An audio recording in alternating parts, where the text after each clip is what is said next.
Welcome to the assembly guide for the Ducati manufactured by Dash Star. Box includes main body, front head, back wheels, handle, wheel caps, backrest, side mirror, axle rod, charger. Take the back wheel and place at right side as shown. Insert the axle rod, pass it through the back wheel, place the other wheel. Put the war shell and tighten it up with nut.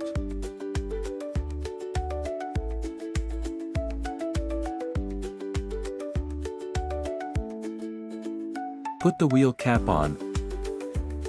Open the handle lock pin, form front head. Open 2 screws on front head. Join the wires of front head and main body.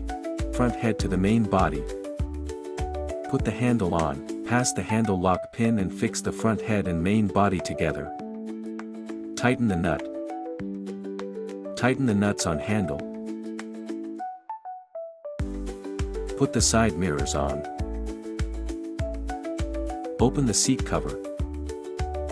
Join the battery wires.